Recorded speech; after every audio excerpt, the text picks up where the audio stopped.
আসসালামু আলাইকুম সুপ্রিয় শিক্ষার্থী, আশা করি তোমরা সবাই ভালো আছো। স্বাগত জানাচ্ছি কানিজ ফাতেমা গার্লস স্কুল অ্যান্ড কলেজের অনলাইন ক্লাসে। ক্লাস উপস্থাপনায় বরাবরের মতো আছি আমি মোহাম্মদ সেলিমউদ্দিন, প্রভাষক উৎপাদন ব্যবস্থাপনা ও বিপণন, Kaniz Fatema girls school and college. তো ক্লাসের শুরুতে চলো কিছু ছবি দেখি। প্রিয় শিক্ষার্থী, আমি তোমাদের সামনে এখানে একটা ছবি উপস্থাপন করেছি। তোমরা কি বলতে পারো এই ছবিটা মূলত কিসের ছবি? তোমরা ঠিকই ধরেছ, এটা মূলত একটা জমি বা ভূমির ছবি। তাহলে আমরা বলতে পারি এটা একটা জমি অথবা ভূমির ছবি। আরেকটা ছবি আমরা দেখি। এই ছবিতে আমরা কি দেখতে পাচ্ছি? এখানে আমরা দেখতে পাচ্ছি কিছু শ্রমিক শ্রম দিচ্ছে। তো এখানে যে ঘটনাটা ঘটছে, এখানে যে ঘটনাটাকে ফোকাস করা হয়েছে সেটা হলো শ্রমদান, শ্রম দেওয়া। তাহলে এই ছবির প্রতিপাদ্য বিষয় হলো শ্রম। এই ছবিতে আমরা কি দেখতে পাচ্ছি? এটা একটা মজার ছবি। একজন মানুষ ছোট একটা গাছ, মূলত এটা টাকার গাছ, লাগিয়েছেন এবং সেই টাকার গাছ থেকে এক সময় অনেকগুলো টাকা হয়েছে, অর্থাৎ টাকা বাড়তেই আছে। তো এখন তোমরা একটা জিনিস খেয়াল করে দেখো, এই যে ছোট একটা টাকার গাছ লাগানো হলো এবং এই টাকার গাছটা একসময় অনেকগুলো টাকা ফিরিয়ে দিল। তো এই ছবিটার মধ্যে একটা ইঙ্গিত আছে, একটা জিনিসকে ফোকাস করা হয়েছে। সেই বিষয়টা কি তোমরা ধরতে পেরেছো? প্রিয় শিক্ষার্থী, তোমরা ঠিকই ধরেছো। এখানে মূলত মূলধনকে ইঙ্গিত করা হয়েছে। মূলধন প্রথমত কি করা হয়? ছোট পরিসরে বিনিয়োগ করা হয়, তারপরে সেই মূলধন বাড়তে বাড়তে একসময় অনেক বড় হয়ে ফেরত আসে। এবারে আমরা যে ছবিটা দেখছি, মূলত এটা বিশ্ববিখ্যাত একটা কোম্পানি অ্যাপলের ইংল্যান্ডের হেড অফিস। এই ছবিটা আরেকটা বিখ্যাত টেক জায়ান্ট কোম্পানি স্যামসাংয়ের হেড অফিস। তো এখানে আমরা দুইটা প্রতিষ্ঠানের দুইটা ছবি দেখলাম। মূলত এই দুইটা ছবিতে আমরা কি দেখলাম? এই দুইটা প্রতিষ্ঠানকে এক কথায় কি বলা যায়? প্রিয় শিক্ষার্থী, এই দুইটা প্রতিষ্ঠানকে এক কথায় বলা যায় সংগঠন। তাহলে এই যে কয়েকটা ছবি আমি তোমাদের সামনে উপস্থাপন করলাম, এই ছবিগুলা মূলত উপকরণ। এই ছবিগুলো কি? এই ছবিগুলা মূলত উপকরণ। তো এখন তোমাদের কাছে আমার প্রশ্ন হলো, এই ছবিগুলো তাহলে কিসের উপকরণ? তোমরা একটু মাথা খাটিয়ে কি আমাকে বলতে পারো যে এই ছবিগুলোতে কিসের উপকরণকে ইঙ্গিত করা হয়েছে? প্রিয় শিক্ষার্থী, তোমরা ঠিকই ধরেছো, এই ছবিতে মূলত উৎপাদনের উপকরণকে ইঙ্গিত করা হয়েছে। আমাদের আজকের পাঠের বিষয় হলো উৎপাদনের উপকরণ। দ্বিতীয় অধ্যায়ের নাম হলো উৎপাদনের উপকরণ। বিষয় উৎপাদন ব্যবস্থাপনা ও বিপণন, প্রথম পত্র। এ পর্যায়ে আমরা দেখে নেব শিক্ষণফল। এই পাঠ শেষে শিক্ষার্থীরা উৎপাদনের উপকরণের শ্রেণীবিভাগ করতে পারবে, ভূমির সংজ্ঞা বলতে পারবে, ভূমির বৈশিষ্ট্য সমূহ ব্যাখ্যা করতে পারবে এবং ভূমির গুরুত্ব ব্যাখ্যা করতে পারবে। তো প্রিয় শিক্ষার্থী, চলো আমরা মূল ক্লাসে চলে যাই।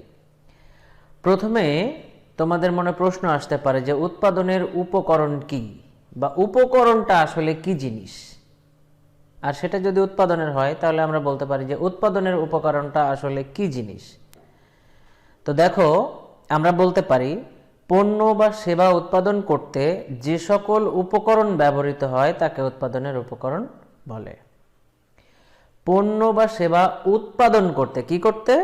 উৎপাদন করতে। তাহলে উৎপাদন করতে যে সকল উপকরণ ব্যবহৃত হয় তাকে উৎপাদনের উপকরণ বলে। আশা করি তোমরা সংজ্ঞাটা খুব সহজে বুঝতে পেরেছো। এখানে একটা কথা আমি বলে রাখি, উৎপাদনের উপকরণ কাকে বলে বা উৎপাদনের উপকরণ কি, এটা পরীক্ষায় আসার মতো কোনো বিষয় না, এটা পরীক্ষায় আসার মতো কোনো সংজ্ঞাও না। জাস্ট তোমাদের কনসেপ্টটা ক্লিয়ার করার জন্য আমি সংজ্ঞাটা দিয়ে রাখলাম। সেটা হচ্ছে, যে কোনো কিছু উৎপাদন করতে গেলে যে সকল উপকরণ ব্যবহার করা হয় ওই সকল উপাদানকেই উৎপাদনের উপকরণ আমরা বলতে পারি। তো এবারে আরেকটা প্রশ্ন আমাদের সামনে আসতেই পারে, সেটা হলো উৎপাদনের উপকরণ কয়টি? প্রিয় শিক্ষার্থী, আমি কিন্তু তোমাদের অলরেডি দেখিয়ে দিয়েছি উৎপাদনের উপকরণ কয়টি। ছবিগুলো যদি তোমরা একটু নিজের স্মৃতিপটে আবার ফেরত নিয়ে আসো তাহলে তোমরা বিষয়টা বুঝতে পারবে। উৎপাদনের উপকরণ হলো 4টি। খেয়াল করে দেখো, আমরা প্রথমেই সেই চার ধরনের ছবি বা কিছু ছবির মাধ্যমে মূলত চারটা জিনিসকে তোমাদের সামনে উপস্থাপন করেছিলাম। তাই আমরা বলতে পারি উৎপাদনের উপকরণ হচ্ছে চারটি। এখন উৎপাদনের উপকরণ সেই চারটি কি কি আমরা একটু শ্রেণী বিভাগ করে দেখে নিই। উৎপাদনের উপকরণ প্রথমে আমরা দেখেছিলাম ভূমি, তারপরে দেখেছিলাম শ্রম, তারপরে দেখেছিলাম মূলধন এবং সর্বশেষে আমরা দেখেছিলাম সংগঠন। তাহলে উৎপাদনের উপকরণ হলো চারটি। কি কি? ভূমি, শ্রম, মূলধন এবং সংগঠন। প্রিয় শিক্ষার্থী, এই যে উৎপাদনের উপকরণ কয়টি এবং কি কি, এইটা একেবারে তোতা পাখির মতো মুখস্থ করতে হবে, কারণ এটা এমসিকিউ প্রশ্নে খুবই আসে। তাছাড়া তোমরা যখন সৃজনশীল প্রশ্নের উত্তর দিতে যাবে তখন অবশ্যই তোমাদের এই বিষয়টা মাথায় রাখতে হবে যে উৎপাদনের উপকরণ চারটি এবং সেই চারটি হলো ভূমি, শ্রম, মূলধন এবং সংগঠন। তো প্রিয় শিক্ষার্থী, এই যে উৎপাদনের চারটি উপকরণের সাথে আমরা পরিচিত হলাম, এই চারটি উপকরণের মধ্যে মূলত আজকে আমরা আলোচনা করব ভূমি নিয়ে, অর্থাৎ ভূমি বিষয়টা নিয়ে আজকে আমরা বিস্তারিত আলোচনা করব। তো চলো প্রথমে জেনে নিই ভূমি কি। ভূমি শব্দটা খুবই পরিচিত একটা শব্দ। সাধারণভাবে যদি আমরা চিন্তা করি তাহলে আমরা পৃথিবীর উপরিভাগকে ভূমি বলে থাকি। পৃথিবীর যে সারফেস আছে, পৃথিবীর যে উপরিভাগ আছে, যেই জায়গাটা মূলত আমরা বাড়িঘর তৈরি করি, চাষাবাদ করি, গাছপালা জন্মে, পশু পাখি বসবাস করে, সেই সারফেস বা ভূপৃষ্ঠকে আমরা সাধারণত ভূমি বলে থাকি।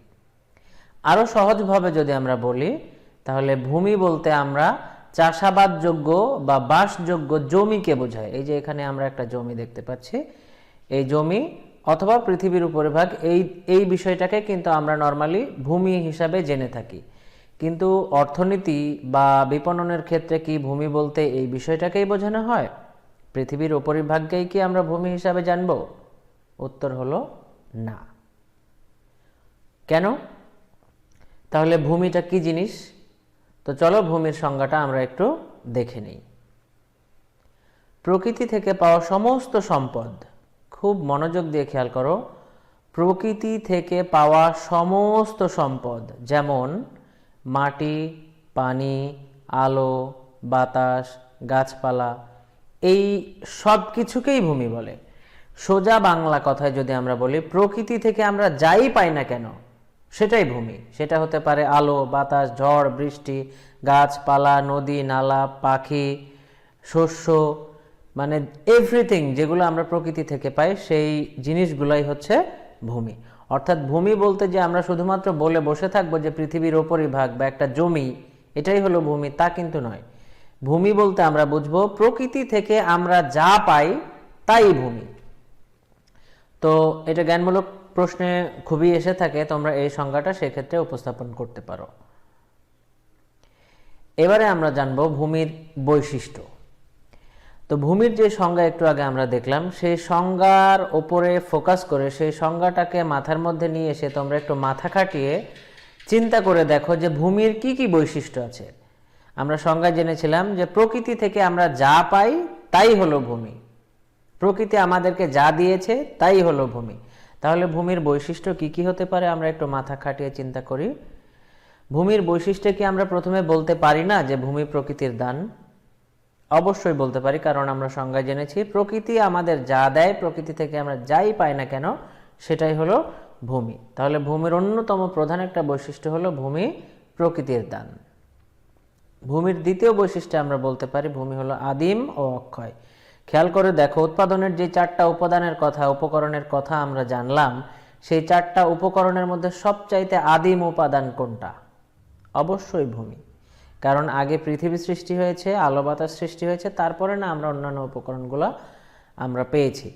তাহলে আমরা বলতে পারি উৎপাদনের সবচাইতে আদিম ও অক্ষয় উপাদান হলো ভূমি। অক্ষয় এই জন্যই বলা হচ্ছে কারণ ভূমির কোনো ক্ষয় হয় না। জমি ক্ষয় হয় কিন্তু জমি জমিই থেকে যায়।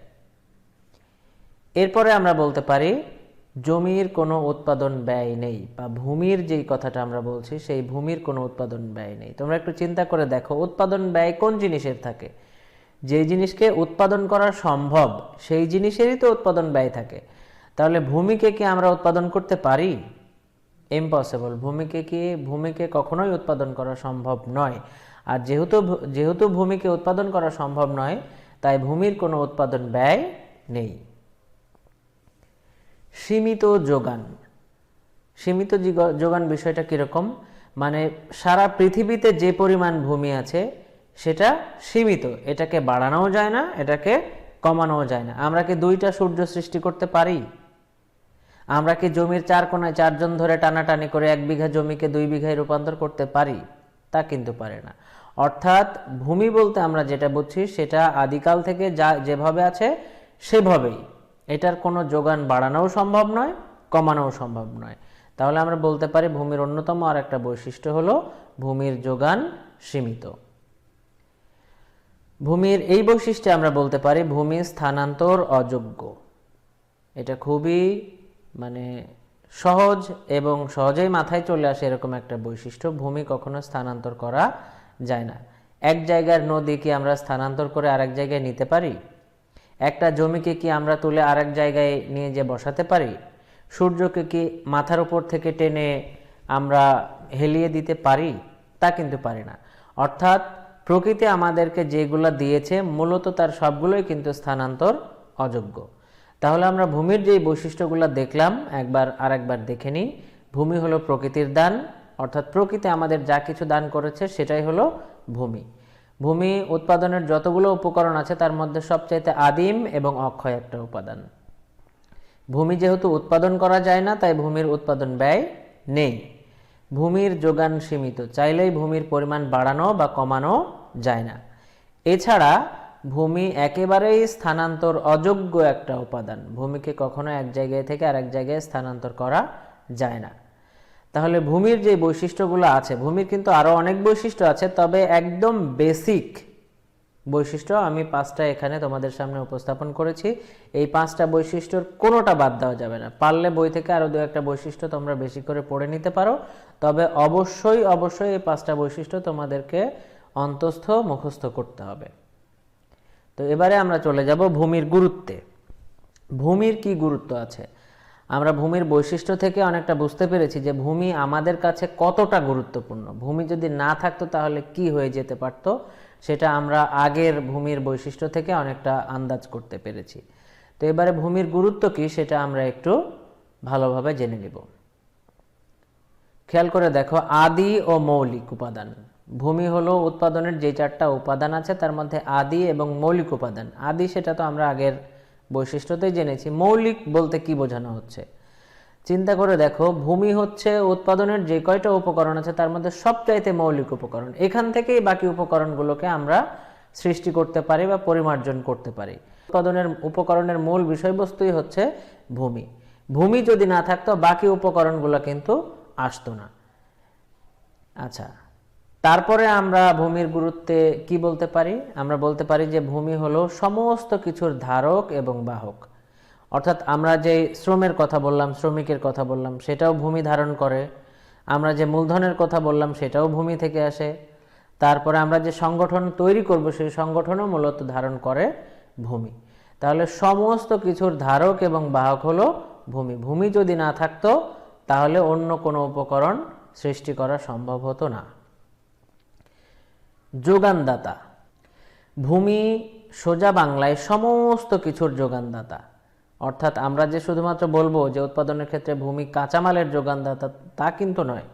ভূমি তো কাঁচামালের যোগান দেয়ই, তার পাশাপাশি যন্ত্রের যোগান দেয়, এভরিথিং, সমস্ত কিছুর যোগানদাতা হলো ভূমি। অর্থাৎ ভূমি যদি না থাকতো তাহলে কিন্তু আমরা কোনো কিছুই করতে পারতাম না।